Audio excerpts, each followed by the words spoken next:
I don't know about you, but I found this winter much longer and darker than most. I can't decide if it was the poor weather or perhaps my age that was putting me off going up the loch to the promised land. Last winter the cold and wet didn't stop me, but this year week after week of rain and wind did. However, I stayed warm and toasty all through the dark months, thanks to my little firebox and the wood I collected during the better days of the year. Not only does it keep me warm, but it also gives me a reason to go up the loch, to get more wood, which keeps me fit lugging boats and branches around. As such, I owe the little firebox a lot. This is a story of how I keep the home fires burning. It was a damp, brief day in February when I next headed up the loch. I was in two minds whether to go or not, but the fact the water was flat calm convinced me that braving the cold and rain would be worth it, if it meant getting more firewood to start replenishing the stuff I burned over winter. I keep the wood for a year to thoroughly dry it out, so the wood collected this day will be for next winter.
Without doubt, the loch was calling my name as I assembled the boat, launched it, and started heading for the promised land.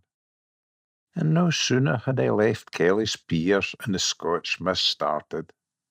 Not heavy rain, but still wetting rain when in an open boat. I couldn't point the camera into it or the lens would have been soaked. I did manage some footage by shielding the camera and pointing it away from the direction of the drizzle. Although I would describe it as a damp, depressing day if I had stayed at home by the firebox, I was actually feeling warm and dry in my waterproofs and very happy I was out and about again. At least there was no wind to drive the drizzle, which would have dampened my spirits. It didn't drizzle constantly either. It came and went as the low cloud and mist swirled around the hillsides. I enjoyed seeing the familiar landscape shrouded in its different misty grey mood, and the thought of me collecting more firewood really brightened my day. Having a firebox fed and free driftwood is a little like having a dog. They both force you into a routine of having walks or collecting, regardless of weather. And it keeps me fit and healthy by keeping my mind occupied and not comfort eating through boredom of being stuck in a house. A trip to a promised land, regardless of weather, recharges my internal batteries. At times it started to look a little brighter, so I decided to land and set the drone loose, to see if it could climb above the cloud.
It didn't get above cloud level. In fact, the cloud base got lower and thicker again.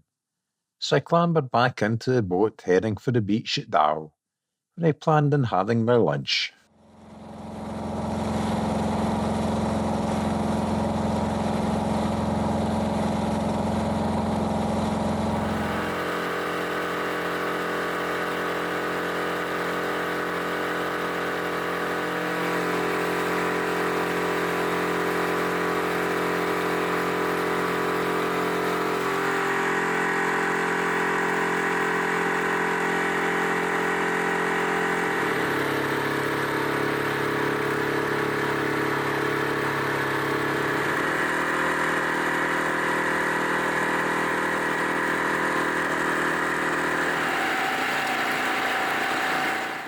At times I felt I was floating in a surrealistic dream, until I woke up when the boat landed on the shore at Dow.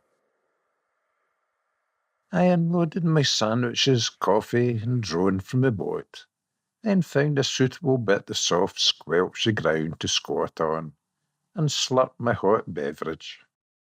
Thoughts of wild camping were now darting through my mind. The days are getting a bit lighter, around 7 a.m. in the morning, and dark again at 6 p.m. So I promised myself that in a few weeks' time I'll be back with a tent, the first camping trip of 2024, assuming the winds and rain allow. This is a lifestyle that keeps my own internal fires burning. I put a fresh battery into the drone before throwing it into the air. The drone batteries are lasting longer than they did in freezing cold January, so although it's still cold, things are warming up a bit for spring.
There's no doubt about it, the promised land is calling me again, and soon I'll be shaking off the long dark months of winter, and sitting happily in front of a warm campfire, slurping Guinness and Brewdog in the wee out-the-way bay. I jumped back in the boat and headed to collect some firewood in preparation for next winter, in the same manner I had been preparing for a summer of wild camping over the past few months. Tents are ready, sleeping kit cleaned and aired, camping stoves refueled. As I headed on my way, these bright thoughts cleared the darker winter clouds from my mind, and the day brightened as I made my way to a sandy shore where I remembered seeing a lovely piece of driftwood the last time I was here in January. I knew it would still be there, as there are few folk here at this time of year to take it away.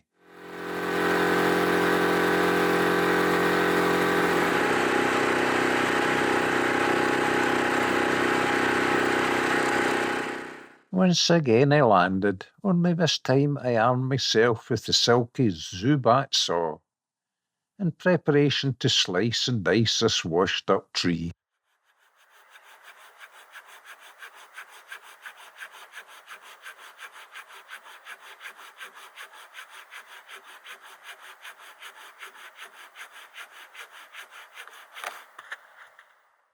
Do you know that during the winter, when I threw another log in my firebox, I recognised most of the logs and smiled at the memories of collecting them and thinking of the places that I found them. I will have more happy memories next winter too, as I put these pieces in the firebox. It's all these memories that keep my home fires burning brightly. The tree was trimmed to suitable lengths to fit in the boat. It will be cut to firebox size later when I get home. And that's where I was now heading, as the boat was low in the water with all the wood. Just as well were no waves to hamper progress, which was a slow displacement speed all the way back to the car.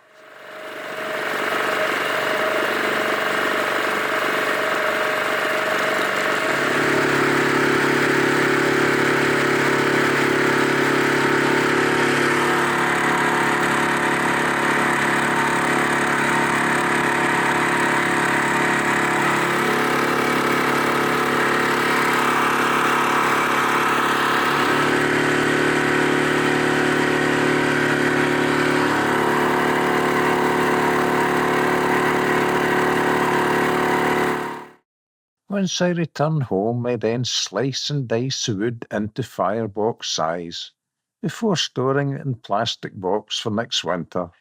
The summer heat dries them out nicely. Although Loch Etive is a saltwater loch, it's that deep it's almost fresh water on the surface due to all the rainfall. So the wood doesn't burn with salt chemicals in it, which can rust the metal stove. Nothing goes to waste. I pack the sawdust into small cardboard boxes left from my oatcake snacks. Let it dry, and it burns as good as a log does. Incidentally, I spent a few happy hours making the log trestle that holds the wood and protects my leg in case of a saw slip. Both the wood for the trestle and plastic toolbox were recovered from skips.